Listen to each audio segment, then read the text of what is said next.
once I watched this episode on Netflix, I then got on my little computer and I was researching away because I was like, no, there has to be more to this. But there isn't. So anyway, I don't want to spoil anything. Let me just tell you about this case, okay?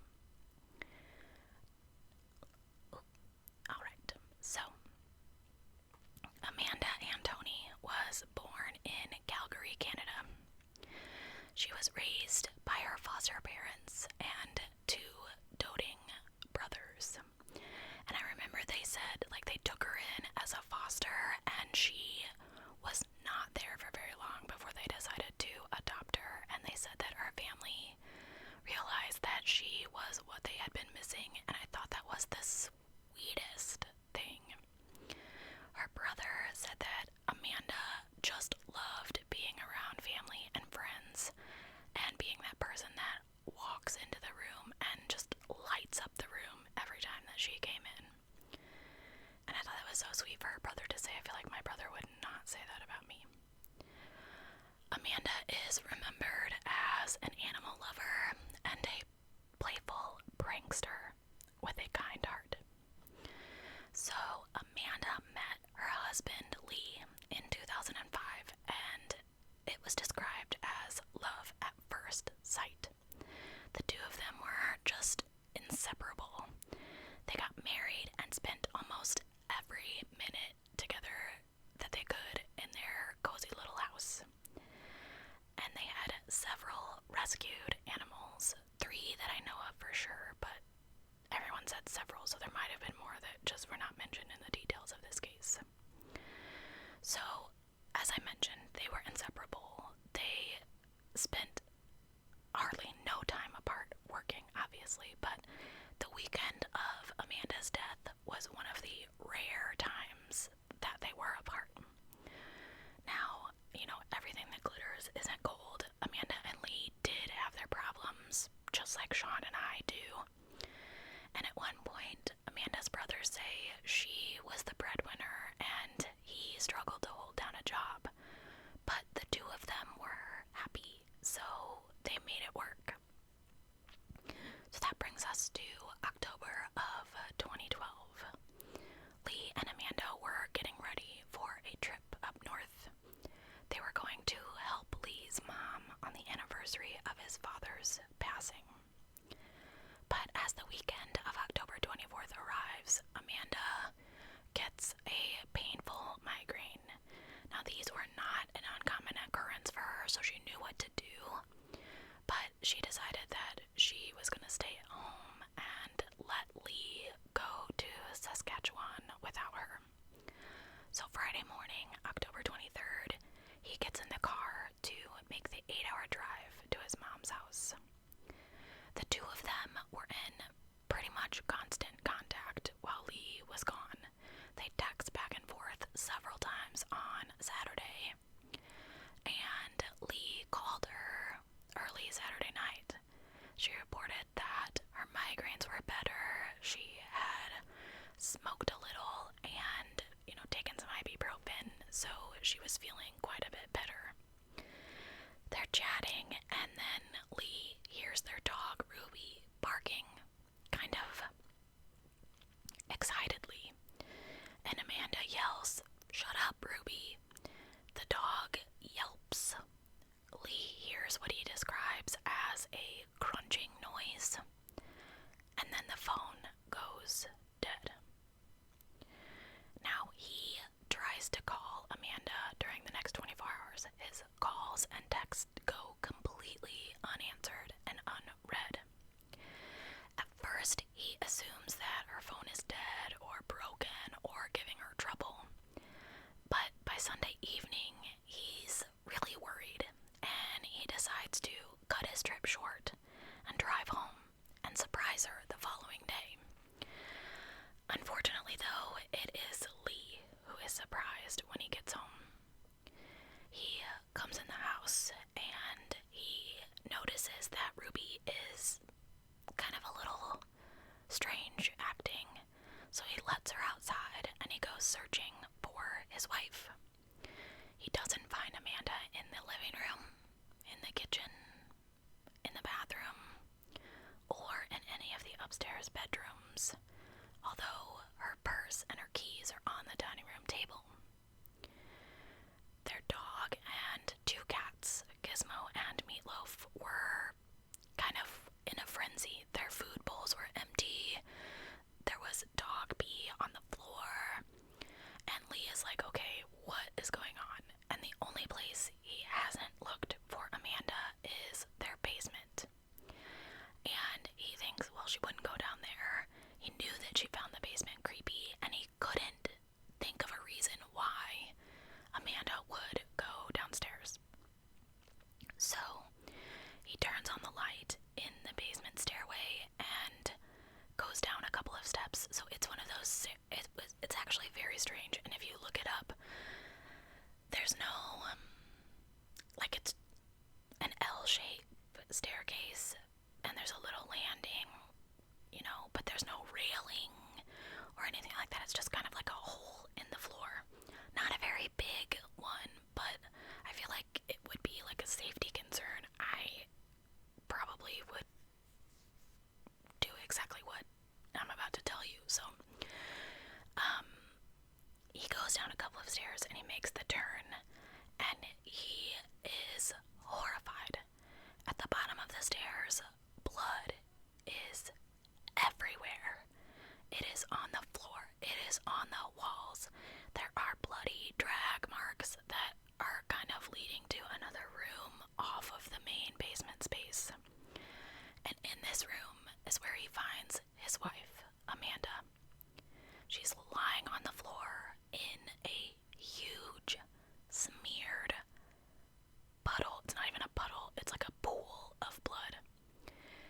And he wastes no time. He runs upstairs and he calls 911. And they play this 911 call in the Netflix episode. And the 911 operator asks him if she's still breathing. And he's like, I don't know. I don't know. And he's understandably distraught. And you can hear it in his voice, this devastation. But he finds the strength to go back downstairs and check and see if his wife is still breathing. He touches her and he says that she is cold.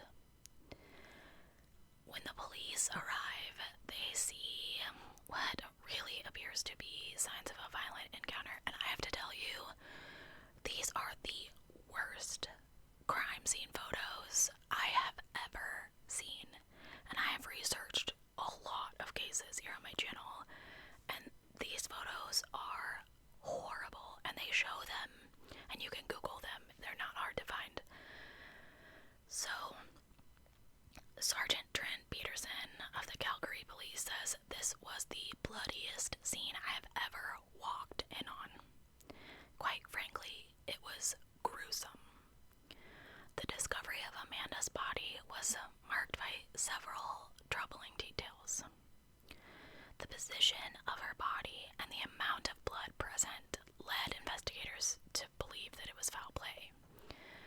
But the stairway where she was found had no obvious signs of a fall or broken railings or even scattered belongings. The only thing was, and this is one of the things that we are going to talk about, so the steps had like a ledge where items were sitting, and they kept calling it a piggy bank. It's definitely a piggy bank, but it's shaped like a sheep, and its face is missing. It is busted, but is still sitting on the ledge, and pieces of it are found on the stairs. So they start to think that maybe she had just fallen. Amanda's broken cell phone is found on the floor of the dining room, and a dining room chair has been tipped over. Now, this is several feet from the basement stairs, so the thought that maybe she tripped and fell and tossed the phone, I don't know, it doesn't really seem plausible to me, but we'll talk about that. In the blood, there appear to be drag marks where her body was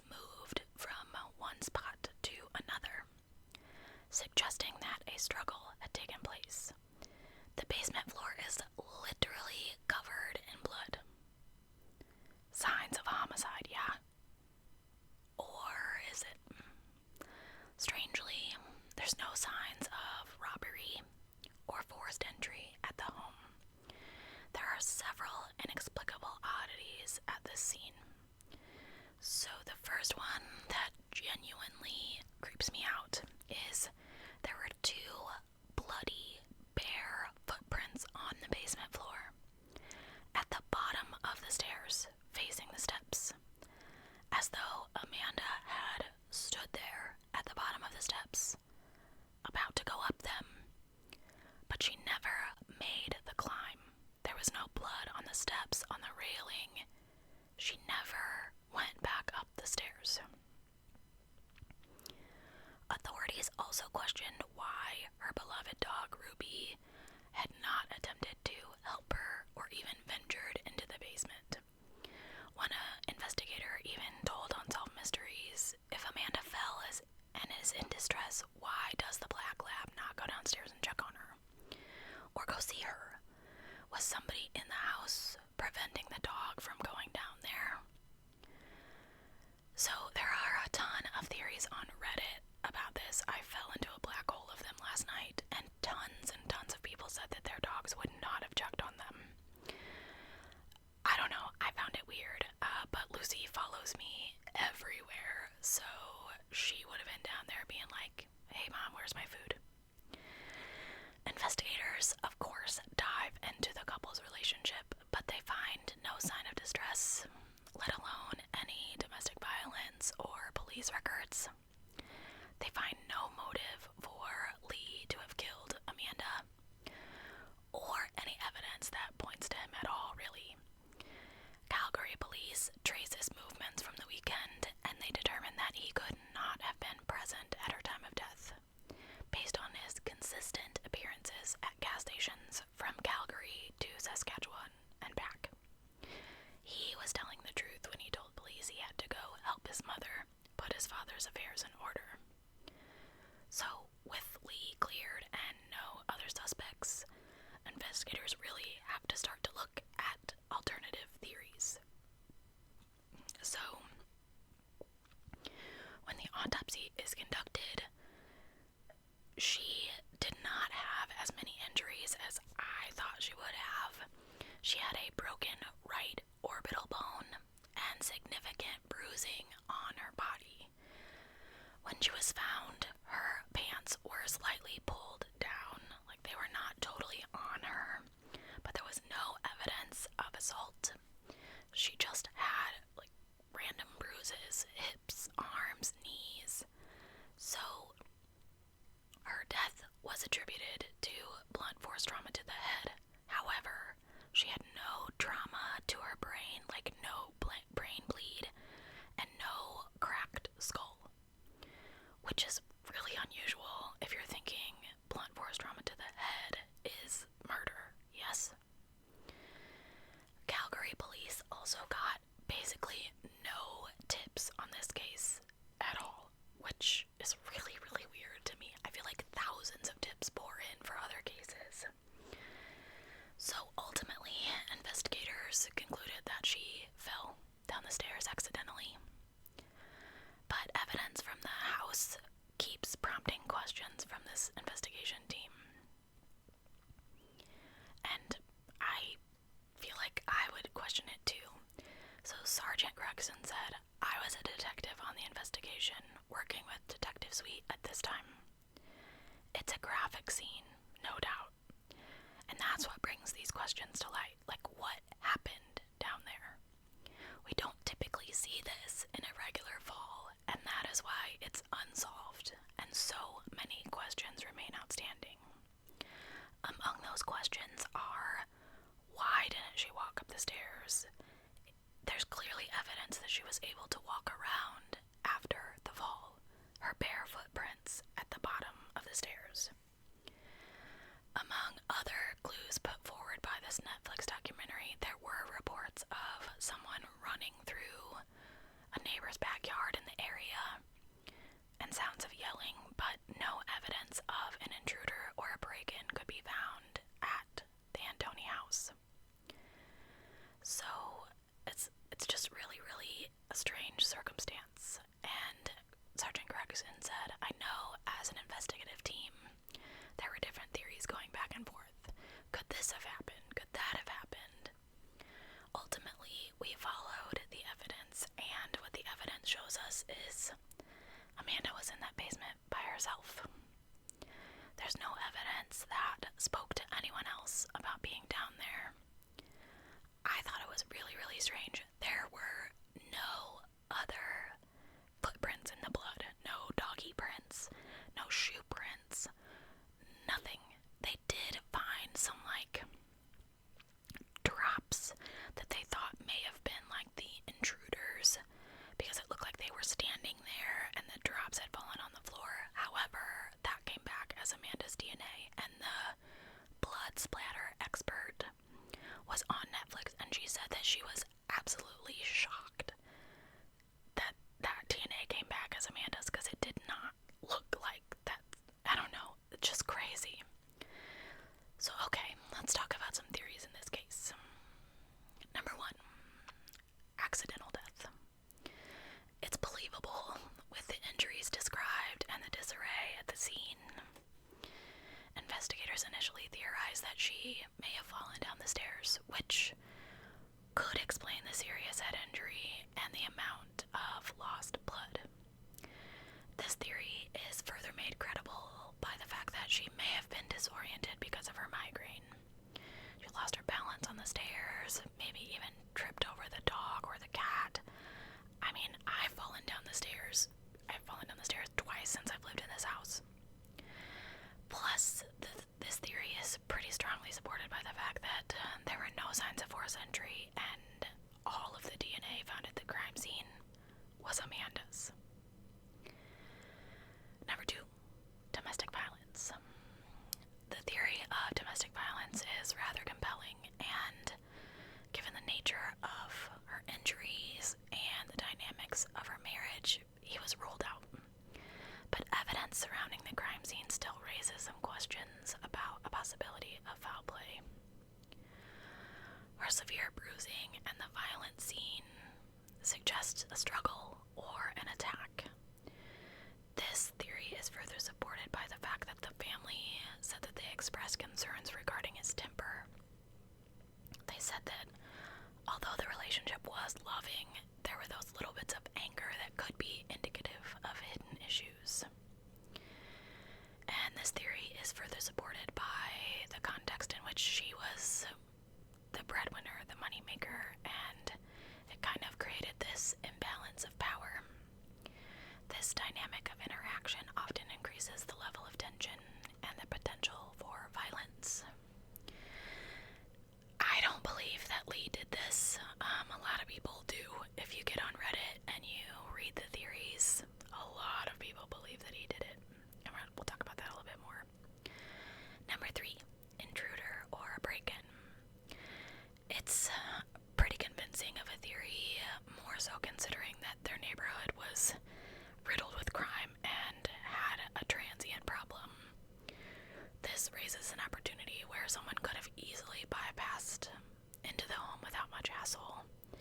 There were reports of unusual noises at the time from the neighbors, and that could indicate that something had disrupted the household. The overturned chair and broken phone point to a struggle or a confrontation, and this opens up some really disturbing questions if you ask me. How could they have entered and left without being noticed? Without leaving any DNA? I mean, with the scene that was left behind, not one fingerprint, footprint, nothing? I don't know. Number 4, psychological distress. Maybe she was in a mental health crisis that explains her erratic behavior. Reports suggest that she had migraines, which could make her feel dizzy and confused. This may have resulted in her falling and wandering into the basement where she succumbed to her injuries.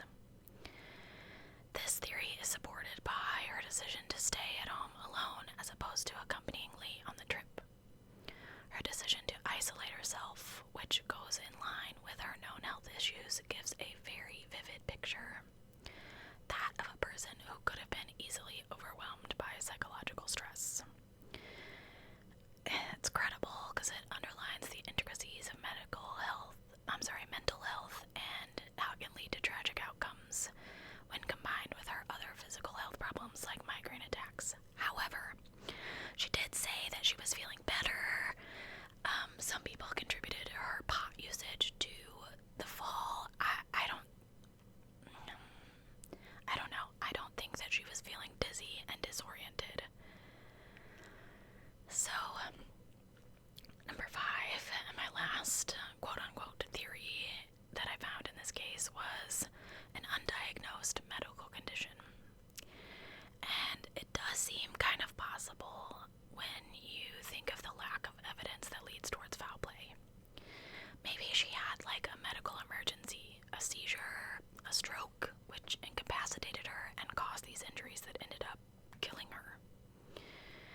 significant internal injuries, usually related to a violent attack, like brain trauma or a cracked skull.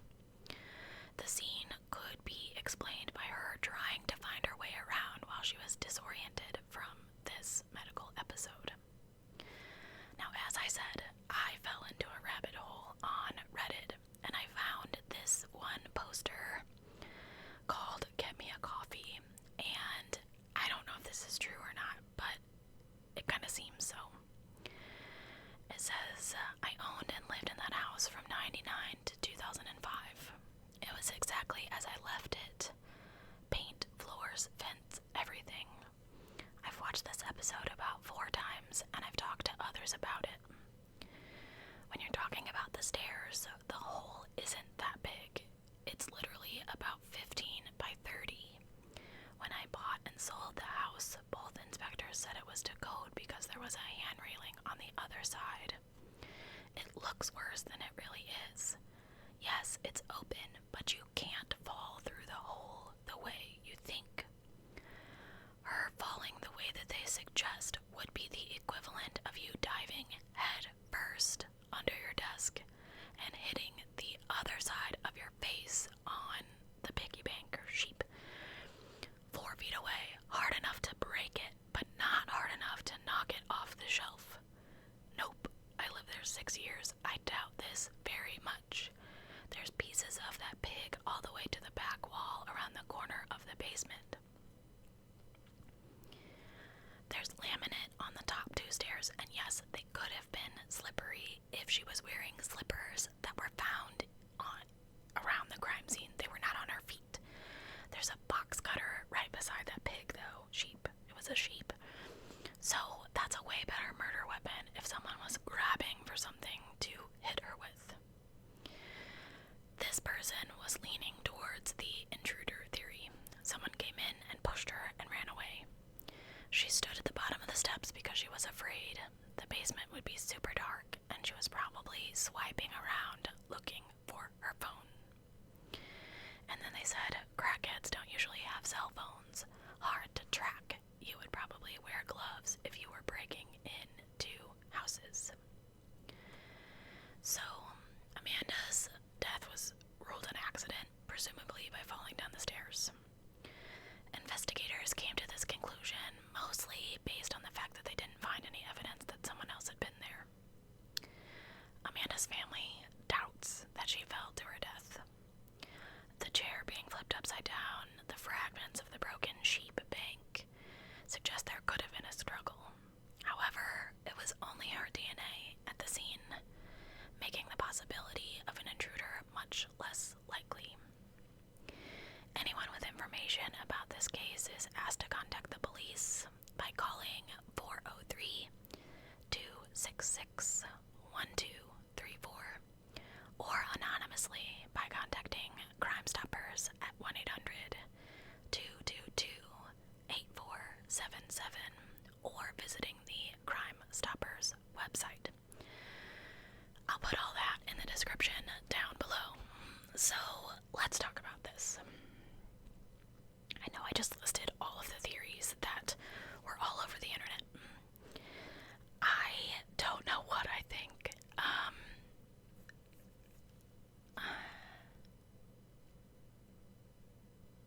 Okay,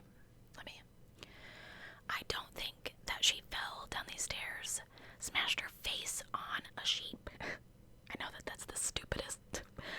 And the sheep didn't fall.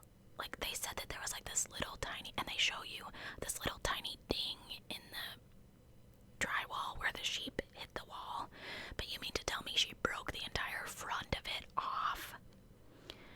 But it didn't fall over or anything like that. And then she wandered around the basement bleeding. I find that really, really hard to believe. I have had migraines. They make me dizzy. They make my head feel like it's going to explode. But I don't think. I think that if she had fallen, she would have been able to catch herself with her hands before she smashed her face into this sheep. So I have to say that I don't believe this was accidental. And if you do, please tell me why you do in the description box down below. And tell me if you did or did not watch the Netflix episode about this. I feel like some of my feelings are tainted because I saw all these pictures. I don't think that the husband murdered her. Some people said, well, maybe he did it before he left, and that's why, she was cold. I don't think that was the case. So that really leads me to, well, it must have been some kind of intruder.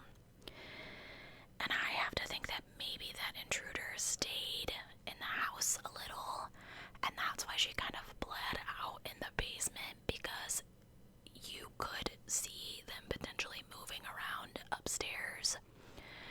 And that's maybe why the dog didn't go downstairs either. Although sometimes dogs run or hide in the sense of things, like they don't like the smell of blood, or if they knew something was wrong, or like the intruder, maybe there was yelling and the dog ran and hid instead of protecting her. Every dog is so different. Lucy, when Joshua and I used to fight, Lucy would bark and bark and bark, especially if and when he got close to me. She did not like that. So and she's 15 pounds. I can only imagine what a black lab would do in that case. But again, every dog is so different. Maybe the dog ran. I could see like someone coming in the door while she was on the phone with Lee. Although I've dropped my phone so many times and it is not broken. I could see her running around the dining room chair and like trying to toss the chair in front of this intruder and trying to get out the back door. But she very easily could have been shoved down those steps. Maybe it was someone that she knew who knew that that sheep was supposed to go right back there. Or maybe it was someone that, just meticulously noticed where they picked the sheep up from, but there were pieces of it on the stairs. I don't know. I keep second guessing myself, like, okay, maybe she did fall. I don't know. I feel like if she had fallen down the stairs, so L-shaped stairs, couple steps and a little tiny square landing that had stuff on it, like a fireplace poker, marshmallow stick or something, and the sheep is right there before the rest of the steps turn to the right and go down. So if she fell and smacked her face on that sheep, why did she end up down the rest of the stairs? Why did she not just lay on that landing? I feel like there would have been blood on the stairs if that were the case, like even just some drops of it, because there were several more steps to traverse down before she ended at the bottom. The fact that her pants were partially down, some people said that that was maybe her, like, trying to get up. I don't think so. I think that whoever it was maybe did try to assault her, and she was still alive and fighting for her life, and they realized that they might get caught and they ran. But then why were there no shoe prints? Oh man, see, guys, okay. Tell me what you think of this case. Tell me your theories down below. Why were there no footprints in the blood other than hers? Why were her footprints at the bottom of the stairs, but she didn't go back up the stairs? Why didn't the dog check on her? Would your dog have checked on you? Do you think it was an intruder? Do you think it was an accident? Should I even be talking about this case on my channel if it's an accident? Anyway, thank you guys so much for being here. I look forward to discussing this case with you in the comments down below. If you enjoyed this video and you're not already, please like and subscribe and leave me a comment. You have no idea how much it helps my channel, and I have a goal to get to 7,000 subscribers before the end of the year. I've been stuck in the 6 range for too long.